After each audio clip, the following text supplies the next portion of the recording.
Hello po mga kaibigan. So maraming salamat sa inyong pagsubaybay sa ating mga chess video.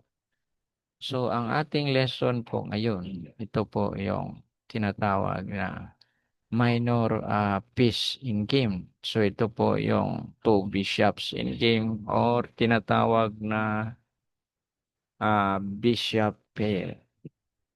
So ayon po sa evaluation, ang posisyon po na ito ay winning sa white. So ito po yung tinatawag na theoretical in-game position. At huwag niyo pong kalimutan ito. Ito po ay mahalaga.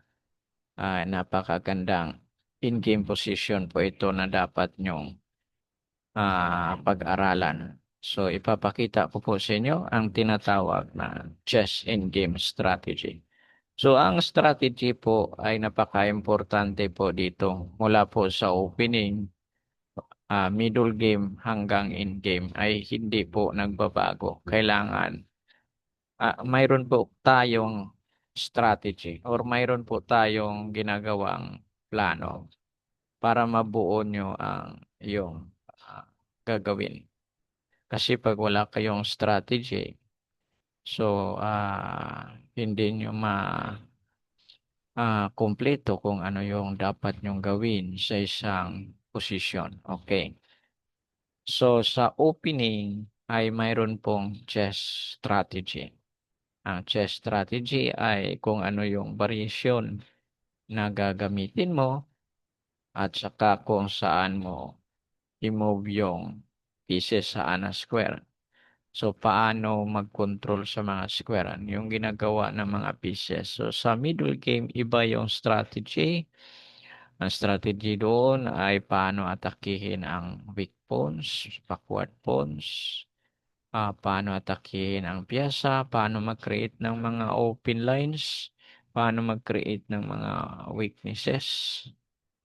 So, marami pong mga strategy na dapat mong gawin sa middle game. So, sa end game, ganun rin. So, ang strategy dito sa end game, very simple lang.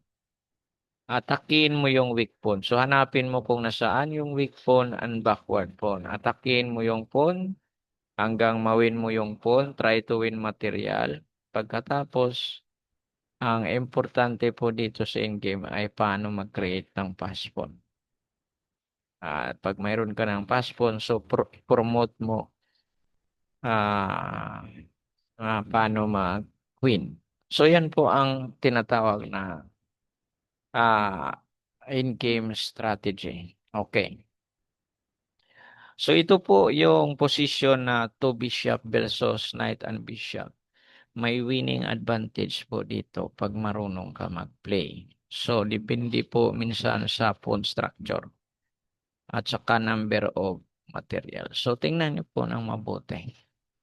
So ang white nag-play knight d6, may double attack yan dito sa weak pawn at saka sa bishop. So kailangan dito magdepensa. Kailangan natin magdepensa. So sa mga chess player na gusto mag-improve sa paglalaro ng chess, kailangan matuto kayong magdepensa. So kung mayroong attack yung kalaban nyo, may threat. So depensa muna bago mo gawin kung ano yung plano mo sa posisyon.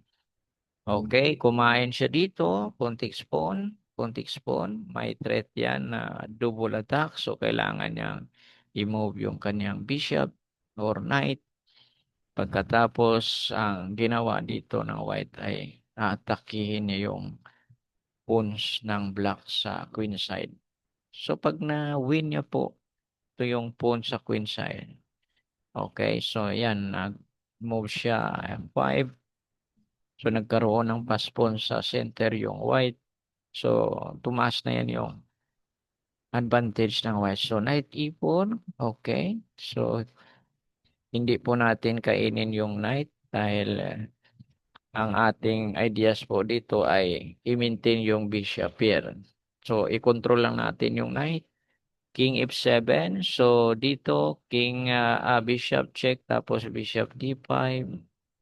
Nag B6 siya. So, ito po yung problema dito ng black. So, wag niyo po ito yung kalimutan, kumain pawn. Okay, so ito po yung problema dito ng black. Ito yung kanyang pawn, hanging pawns. So, weak yung kanyang pawn sa queen size. So, pag na-win ang white yung kanyang pawn, so ang mangyari dito ay malaki na yung chance ng white na magkaroon ng pass pawn pagkatapos i-promote. So mabagal pa po ito yung pawn ng black kapag naka-create siya naman. So tingnan niyo po, king d7, nag-move siya, tapos nag-capture sa pawn. Okay, tapos yung isang pawn, nag-move g5. So capture lang, okay, nag-capture, nag-check muna, pagkatapos dito, nag-create ng pass pawn yung white, b4.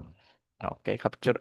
Kung mag-capture, may pass pawn na sa A. Okay, nag-capture siya. So, may pass pawn na. Dito sa A file, 1, 2, 3, 4. So, 4 moves away. So, ito yung pawns ng pass pawn ng black. Hindi pa yan maka-promote dahil may bishop. So, F4. Okay, bantayan lang ng bishop yan. Okay.